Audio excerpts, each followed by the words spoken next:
Hey everyone, welcome back to Colorful Indian. It's so good to see you here. My name is Ranita and I like to do makeup related content. I also get into unboxings, hauls, lifestyle, and today we're going to be getting into Therapy Thursday, which is, mental health. So yeah, today is one day after Valentine's Day and it got me thinking about a lot of different emotions and feelings that I used to go through and how that's kind of changed, how my perception has changed over time about this holiday. I know this holiday means a lot to some people. They take it very seriously. So I thought I could just, kind of talk to you about all of these things as I do my makeup. Now, the palette that I have chosen to use today is one of the palettes that I bought during Black Friday. It's the Flower Eyeshadow and Blush Eye Palette. This is what it looks like, and this is the size. It is a tiny little palette, as you can see. I'm just going to put some product shots here so that you can just look at that. And I'm going to just tell you a little bit about this palette. So this is from Base Blue Cosmetics.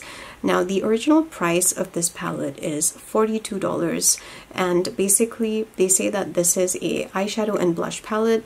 It's a collection of 5 high-performance eyeshadows and 5 blushes, which range from nude warm tones to bright, colorful reds. So they say that it is a perfect palette for everyday looks. So when I saw this palette for sale during Black Friday, I was pretty excited about this, and I did actually post this on my Instagram and my YouTube because I saw the deal, and basically this palette was being sold for a whooping $4, and I was like, okay. So I've always wanted to try Base Blue Cosmetics, and I just wasn't really sure about it because, yeah, $42 is a lot of money. So when I saw it for $4, I was like, okay, like hell yeah, I'm gonna buy it. I'm gonna pick it up and I'm gonna try this brand out for the first time. I've never tried anything from them, but I will say that the creativity of the palette design was really what captured me. I absolutely love flowers, and I just thought that this palette is so perfect for kind of like a Valentine's Day. So the first thing I've already gone in with is my Alter Ego base. Let's get into Valentine's Day and, just how that day can actually affect our emotions and, how it can make us feel. So, like, when I was younger, I actually used to think that, Valentine's Day was a huge deal, and if you saw someone getting flowers on Valentine's Day and you were just not getting any, I remember feeling really bad about it. I didn't have good self-esteem growing up at all. I had no faith in myself. I thought that I was just the worst of the worst. Everything about me was terrible. There was nothing to like whatsoever. So, kind of seeing other people getting liked and appreciated, and now that I'm actually able to acknowledge that and kind of put it into words, I realized how that made me feel like something was actually wrong with me. I always felt like something was wrong with me. And I just could never appreciate anything about myself growing up. That being said, I'm really enjoying the first shade. So it was just a very, very tough period, like whenever Valentine's Day would come around, I would just feel like crap, essentially. And you'd put on a brave face and kind of pretend that it wasn't affecting you, but it definitely was, because you'd see all these other classmates or whatever with their boyfriends, and then you'd be asking yourself, what's happening? Like, why am I not having anybody who likes me? Of course I had a very simplistic view of what it was like to have a boyfriend back then, because there was actually a point in my life when I thought that you just had a boyfriend and that was it. Like, you don't do anything with them, but it's just like, a thing where you go and tell people, yeah, I have a boyfriend. It was such an innocent way of, looking at love and at life. And I guess that kind of transitioned into me becoming a very, very hardcore romantic. I was very much into like all of these romantic films, and of course I really love Disney. Like, that's the old Disney. I haven't really found anything lately that I like from Disney, and I don't even watch the newer movies when they come out nowadays because I just don't feel it has magic anymore. But the older films were just absolutely magical, and I was very innocent in the way that I saw love and romance. I would say that I had a warped version of what love, romance is and all of that, but because I had that warped idea of what love and romance was, I would react to all these things, like all these things when you see couples and you see other people having what you think you need, it would hit pretty hard. So obviously, I would feel lonely, and loneliness can actually be pretty detrimental at times, because if you're always feeling that way, it can make you feel really bad about yourself and about your day. Okay, so this shade is really, really pretty, and I'm liking that. So the truth is, interestingly enough, even though I am married now, I still feel lonely. I don't think that loneliness has ever actually gone away. I'm just going in with alter ego over here, and you know, it got me thinking about what that feeling actually means. You know, what is it that I really need? Because honestly, there are some days when I have found it so hard, especially after moving to the US, you know, the way my life has changed. It's a huge transition moving from Asia to the US, by the way, because in Asia you can do public transport, cities are just vibrant, there's always something to do, and then moving to like North Carolina, it's just a very, very different setting. People drive everywhere here. You can't just walk out and do whatever you want. So, you know, that feeling of loneliness, it's a feeling that's very familiar. And I remember feeling that a lot. And I was quite surprised because, you know, at one point, and again, very innocent point of view here because of how I've grown up and everything, I really thought that if you get married and if you have someone, then that solves everything. And it really doesn't. So I'm going in for the next shade. I started realizing that, you know, these feelings don't go away just because you have someone. And one of the things that helped me cope, oh, this is a blue. Okay. Okay, so it's kind of flaky, this blue. I'm not really sure how I like that formula. Okay, so one of the things about being lonely is that it can affect the way you feel, it can affect the way you see yourself, the way you see other people, and sometimes a lot of those perceptions can actually be complete and total lies. You know, it's like a lie that you're telling yourself.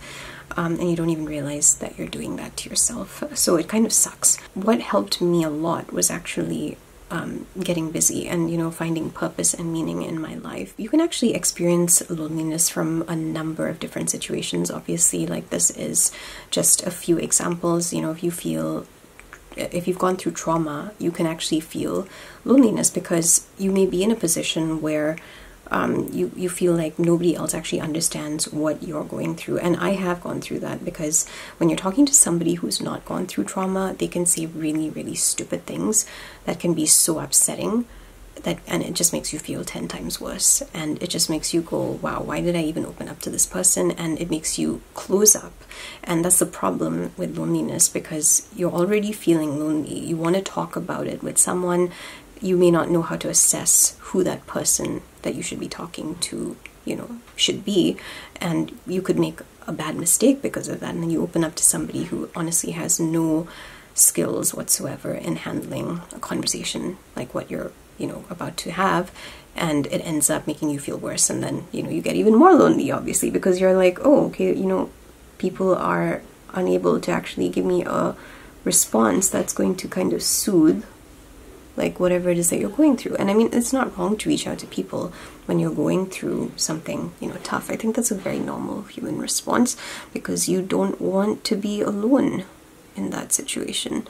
Now, there's nothing wrong with being alone. I actually like being alone, and the truth is that I can actually feel loneliness sometimes being around people, which is so odd because I can be on my own and I won't feel that loneliness, and then I'm surrounded by certain individuals or whatever that make me feel loneliness. So, you know, I was actually reading a quote and it was all about how loneliness is sometimes when you're just surrounded by the wrong people, people who just don't understand you and who think that they know a lot about you, and in fact they don't really know anything about you, and you're not really able to really fit in. Okay, so I'm going in with the other eye now, but basically that's how I used to feel.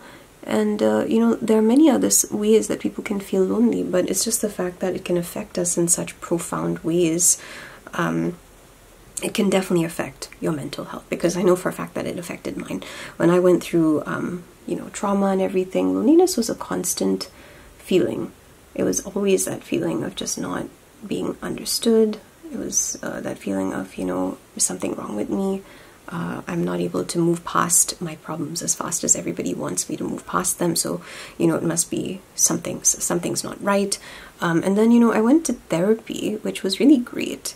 And I realized that, you know, one of the things of being lonely is just having really bad conversations with people who don't really understand what you're going through, but they have so much pride, or, you know, they just think that they do know what you're going through, and they just want to force you into like a direction that you are not ready to take. In fact, I think that's one of the biggest reasons why I stopped opening up to a lot of people about a lot of things, because I realized that they don't really have any understanding of what I'm going through with, you know, the trauma and everything. And every time I open up about it to these people, I end up feeling 10 times worse.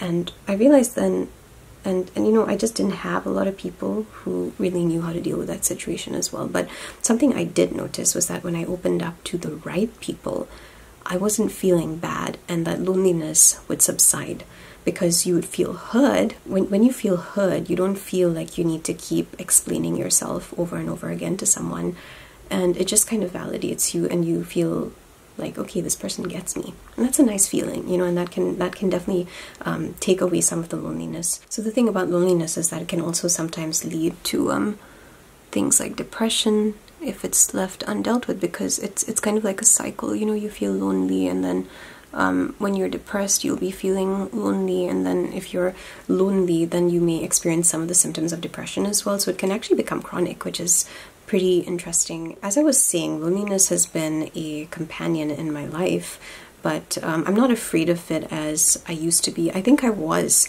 in that place, you know, like in holidays, like Valentine's Day would definitely like bring up that insecurity again, like, oh my goodness, it's coming around, there must be something wrong with me, because, you know, everybody else has plans and I have no plans. So later on, like, you know, I actually started getting more comfortable in my own skin, and I started really enjoying being on my own.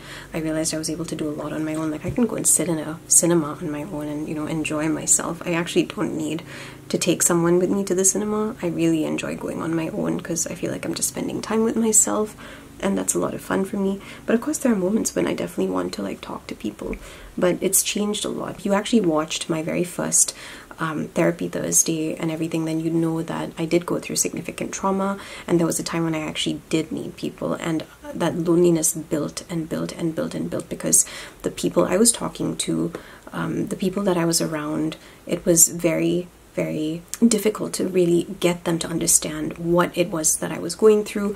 And then of course I was going through PTSD and a lot of different things, and nobody understood, and everybody thought that, you know, I'm just being crazy and insane.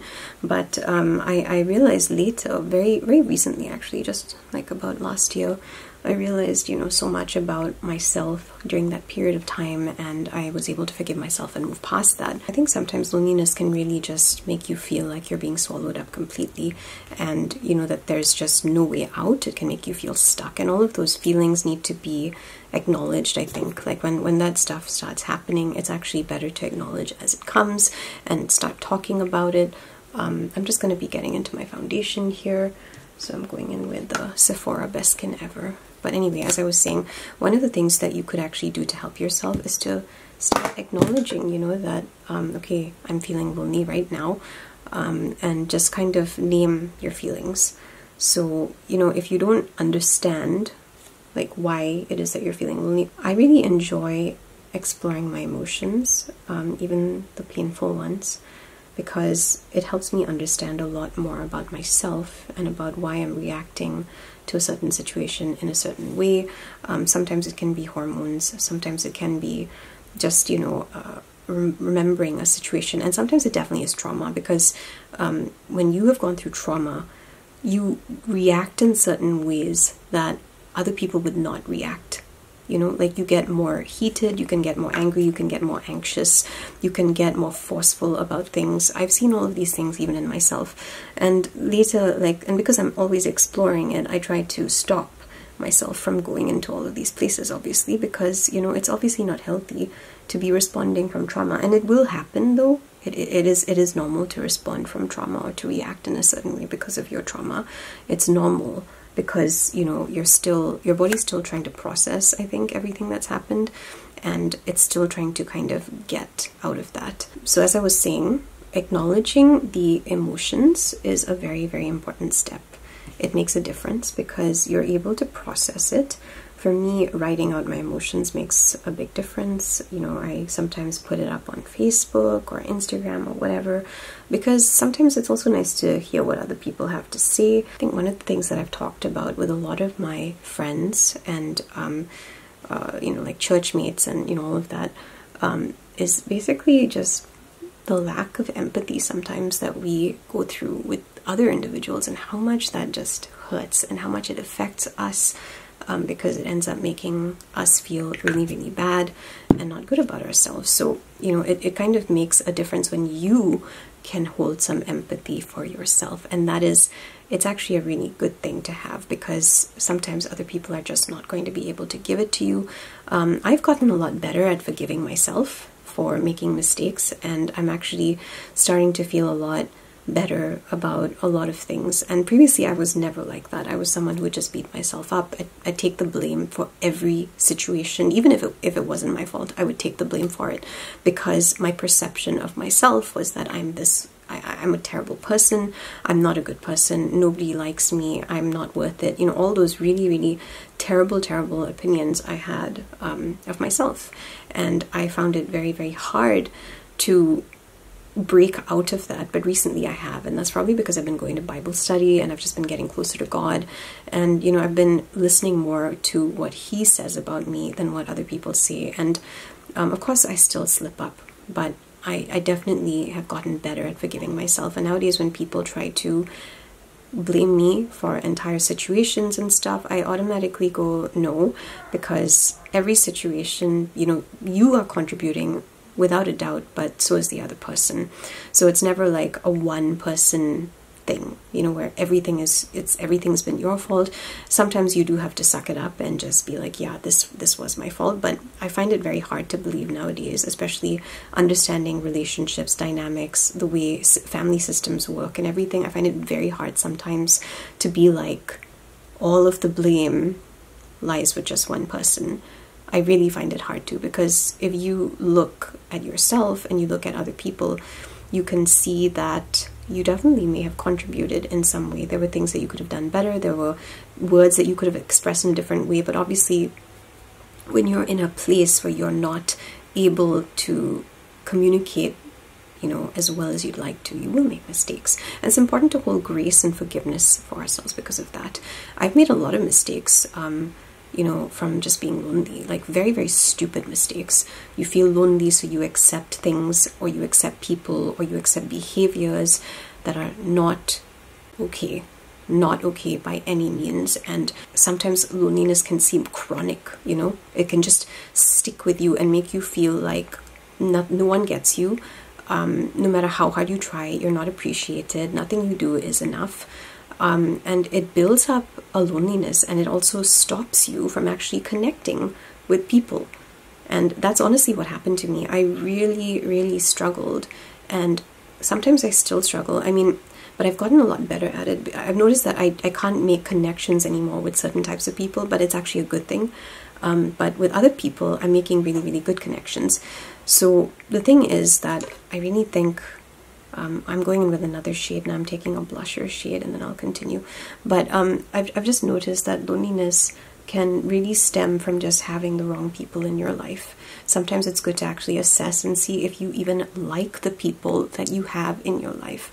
And you know, there's something for everyone. I'm not gonna diss those people, but I am saying that if a crowd of people that you hang out with all the time still makes you feel lonely, there's something not right over there, you know. It means that you're not really connecting in a way that you would like to connect with those people, and that's what's causing the loneliness. And I felt that all the time when I was growing up, and I never understood it. I thought that it was me, you know, I was the problem. But now I realize there's actually really nothing wrong with being picky, with kind of just having boundaries with certain individuals and not allowing certain individuals into your life. I just feel like that's just safer. It's also healthier. There's some people who will take full advantage of, you know, everything that you're saying and everything that you're doing. I've had friends who've made use of me for years and years, and just walking away from all of that, I felt loneliness with them, but I couldn't really acknowledge that, because there was a part of me that's always been like, I want to see the best in this person. And then when they finally behave in all the ways that my body already knew they were going to behave, like, I just realized, yeah, you know, I should have been more honest with myself, because if I had been, I wouldn't have been feeling lonely with these individuals, and I probably would not have even had them in my life to begin with, and I wouldn't have opened up to them either, and I wouldn't have just wasted a lot of time with the wrong people. So we've moved on from romantic relationships here. I know we started about Valentine's Day, but I'm just talking about loneliness in general, because, you know, we can feel loneliness from everyone, friends, family, romantic partners. It's just, yeah, it's just a feeling that I think a lot of people go through. And of course, you know, for me, I think I've gotten a lot better at it, mostly because I spend more time with God. I spend a lot of time in my Bible. I spend a lot of time talking to God, telling him everything I'm going through, especially if it's a hard day and I'm finding it hard to forgive someone. I'm usually telling God about that too. I'm like, please forgive me, because I can't forgive them right now. I'm really upset and I'm really angry. And that's usually a prayer that I pray quite often if someone has upset me, because I know that it takes longer for me to actually work through my anger. I've always been like that. So anyway, let me continue with things that you can do to actually assist you with loneliness. So one of the things is obviously finding purpose. I think that it makes a huge difference if you have like a good focus in your life. Like I've turned to art, I've turned to my makeup. This is one of the things I love doing, because and now it's not really something I turn to because I'm lonely. I'm doing it like it's probably started out as multiple things, but now it's more of like I just enjoy using makeup and I like being here, you know.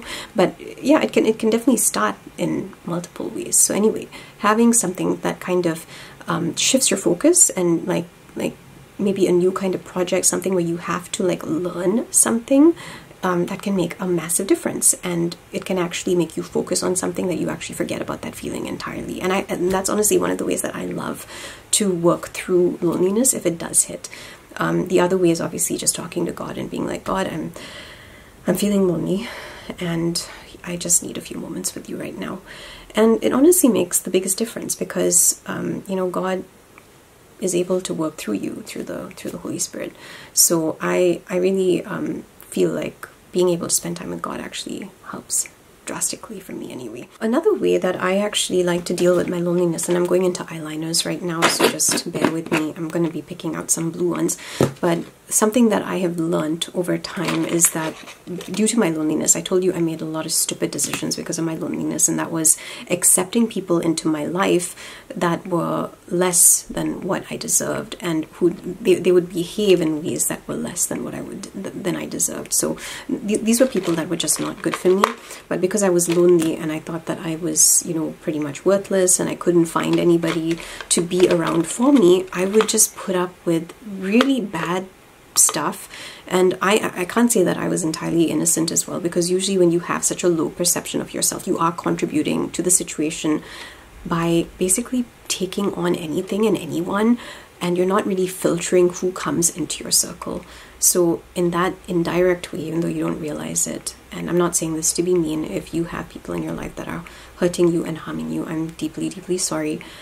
But if you actually study it from a psychological perspective, you start to realize that, you know, the reason you accepted all that behavior was because you yourself don't have a good relationship with the way that you see yourself, essentially. You know, you just don't love yourself. And I know for a fact I didn't love myself. I did not feel good about myself in any capacity. So the things that I've noticed here is that when you do start to actually make friends, or, you know, when you're deciding to actually allow new people into your life, it would be good to actually start small. So one of the things for me was understanding what my boundaries were. That would be the first step, knowing what I'm okay with and what I'm not okay with. And that just takes, it takes time to actually get to know this. It takes time to actually figure out, especially if you're not familiar with boundaries and you don't really know, you know, like you may be already experiencing behaviors and things that you're just not really comfortable with, but you may not be very vocal about it. And that was something that I was like, I was not vocal about this at all. And I was in such a rush to kind of fill my life, thinking that you could just fill it with anything and that was going to bring satisfaction. That like I said, I settled for a lot less than, you know, what I should have settled for. You know, had I thought more of myself and valued myself more. So, you know, having that that knowledge about yourself, knowing what you're okay with and what you're not okay with, is very, very important. The other thing is when you're making friends and you're feeling lonely, and, you know, sometimes you do make compromises because you may think that you're not going to find anyone, or I don't know, like that. There are many reasons why we would make that compromise. Sometimes the loneliness is just overwhelming, but it's very important to actually assess and watch people, observe the way that they treat other people, observe the way that they are like when they don't get what they want.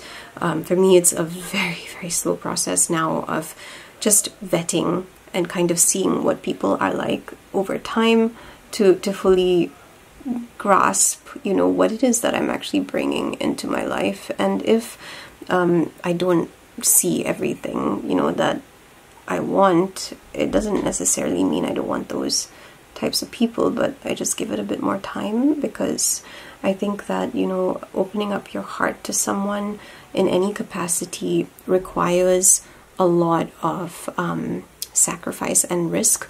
So I just like to know who I'm doing that with. Now, the Bible actually tells us to guard our hearts, because everything flows from it. And I think that's really, really good advice, because if you're opening up your space and, you know, you're just opening yourself up to people who are treating you badly, it's going to affect you in one way or the other. So it's really, really good advice to actually just not rush into anything as much as possible. Okay, so I feel like it's looking better now. I'm gonna just take that liner. This is a Catrice 24-hour precision gel eye pencil. I really do love these. These are like, what, $5 or $10 or something like that. I can't remember the price, but they're definitely cheaper than other eye pencils, and they work very, very well.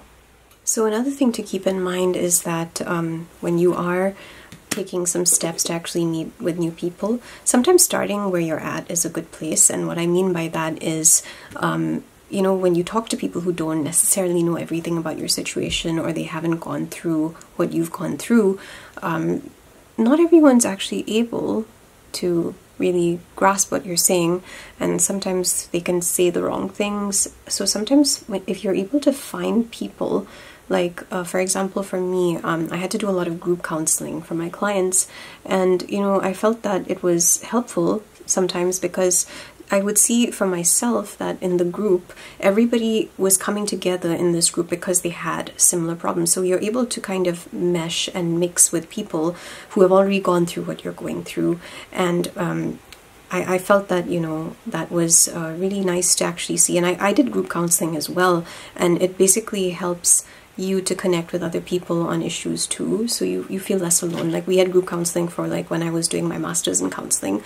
So what I'm saying is basically find people who've gone through what you've gone through, join a group if you need to, or you could even join an activity group and, you know, see how it goes from there. Join something that you really enjoy, and, you know, you may actually meet people who have similar tastes, similar you know, wavelengths and all of that, and you may actually make really, really good friends at places like that. Because I used to be involved in a lot of activities when I was younger. One of those things was like karate, and then I did belly dancing for some time also, and I met some people who really enjoyed dancing there. I did so many things, singing, like I was in a choir for some time, and then I also would sing in my church choir. My parents had me trained in opera when I was younger, so because I was a soprano. And we really love music in my family. Like, all of us are very into music. So being able to do all of that was interesting. I mean, I didn't actually always meet people though in all of those circles, but I would meet like one or two that had similar interests. So I would say that, you know, don't start.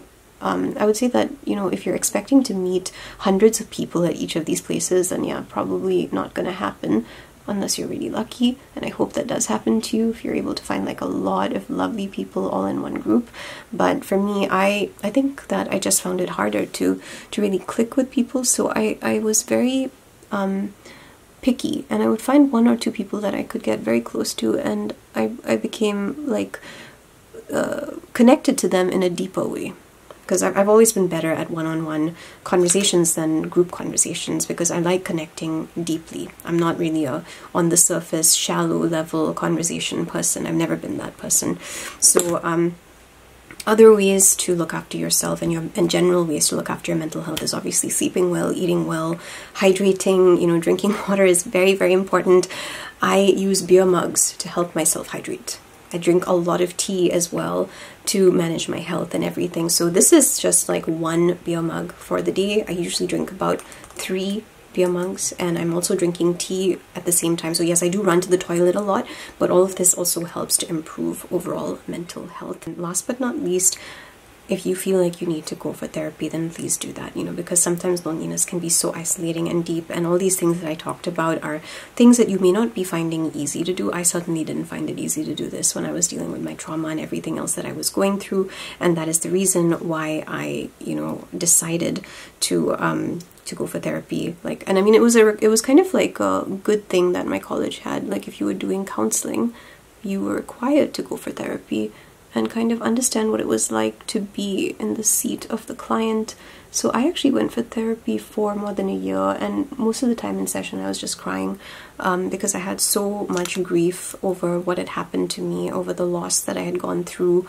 And even when I moved to the US, that was, you know, it was still there. It was still very much alive. And I saw another therapist who was amazing. Like, she was so, so good, and it helped. And now I don't feel that kind of grief when I think about that situation. Of course, sometimes the grief comes back. That's perfectly normal, because you may remember something, or you know, you may get triggered by something, but I'm definitely not in the same space that I was, like, you know, when I first started therapy in 2019.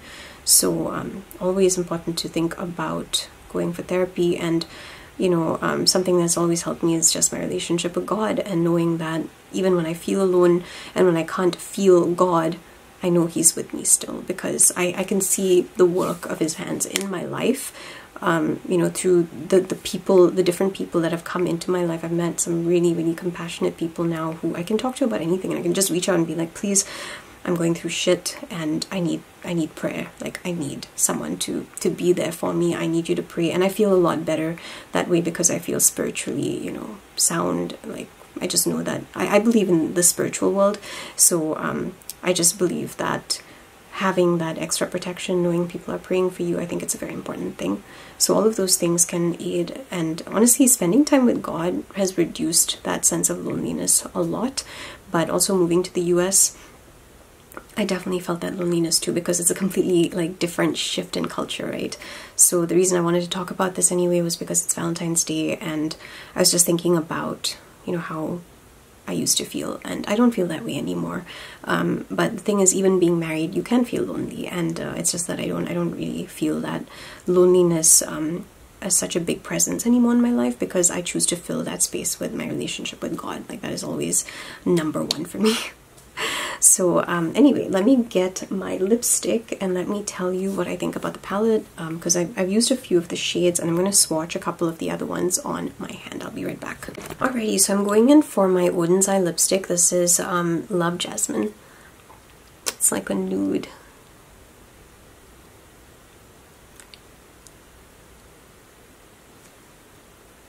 I think this is a nice shade. I actually put some Vaseline on my mouth, so the lipstick's finding it hard to actually get color on there, but I think this should be fine. I think this is a very nice nude, neutral kind of look. Right, so this is, you know, me being finished and done. I just went and put on a bit more foundation because that pimple is really bugging the crap out of me. I mean, of course it's been going down, but you know, I don't know why, like, this is how it always is for me. Like, I'll get that one pimple and it'll be so big and it'll just show up and smile at everybody, and I just hate getting them.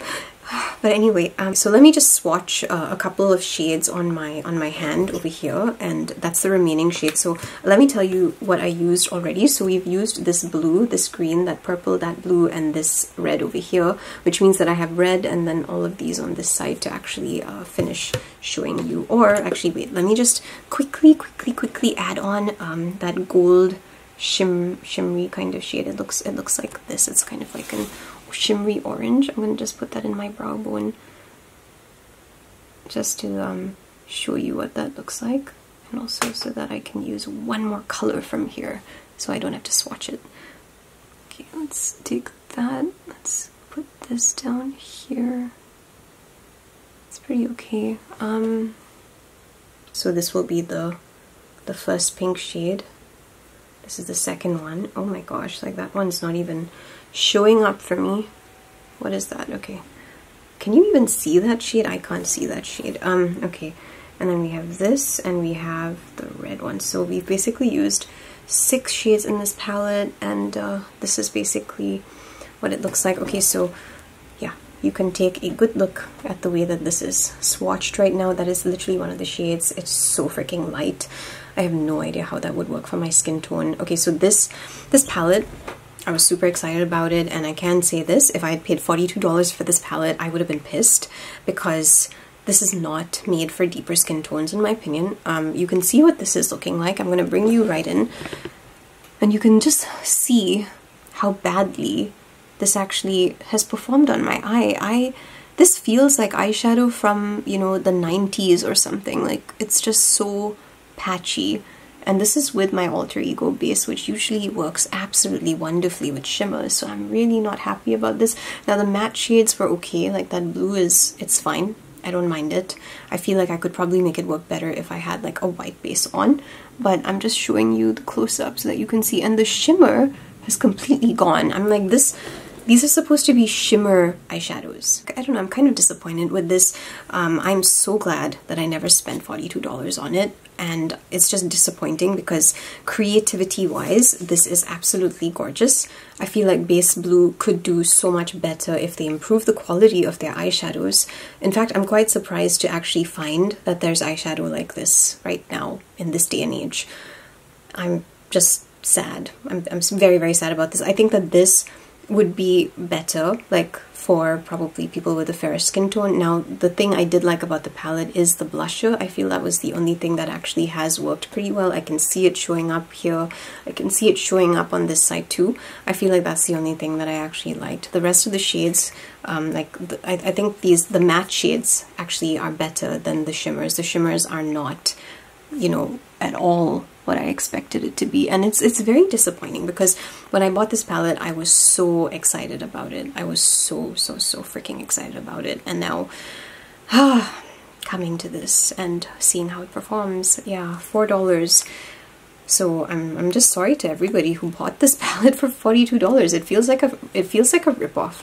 So I am disappointed in it, and I would not recommend this palette. I'm sorry, Base Blue. Like, I give you 10 out of 10 for creativity. I love the packaging, love the design. I hate the formula, and I'm so disappointed to say that because I wanted to love this one so much.